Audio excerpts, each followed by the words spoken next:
In today's video, I'm going to teach you how to disable power-ups in Trello. Trello is a fantastic tool for managing projects, collaborating with your team, and staying on top of your tasks. One of its standout features is power-ups, which allow you to extend Trello's functionality with integrations and add-ons.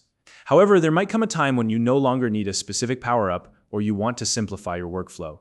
In this tutorial, I'll guide you step by step through the process of disabling power-ups in Trello. Let's get started. First, open up your browser and head over to www.trello.com. Once you're on the Trello homepage, look to the top right corner of the screen and click on the Login button. Next, you'll be prompted to choose your preferred sign-in method.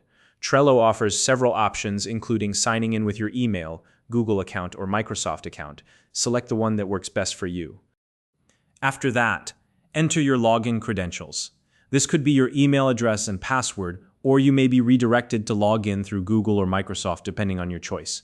Once your information is entered, click Log In to access your Trello account. Once you're logged in, you'll either land on your workspace page or the boards page. From here, navigate to the specific board where the power-up you want to disable is currently enabled. Click on the board to open it. Now that you're inside the board, look toward the top bar of the screen. You'll see a button labeled Power-Ups, which is represented by a small rocket icon. Click on this button to open the Power-Ups panel. In the Power-Ups panel, you'll see a list of all the power-ups that are currently enabled for your board. Locate the specific power-up you'd like to disable. Once you've found it, look for the settings icon next to that power-up. This is typically represented by a small gear icon. Click on the gear icon to open the settings menu for that power-up.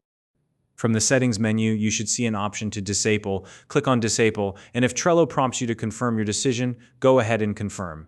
The power-up will now be disabled for your board. And that's it. You've successfully disabled a power-up in Trello. If you found this video helpful, please like and subscribe.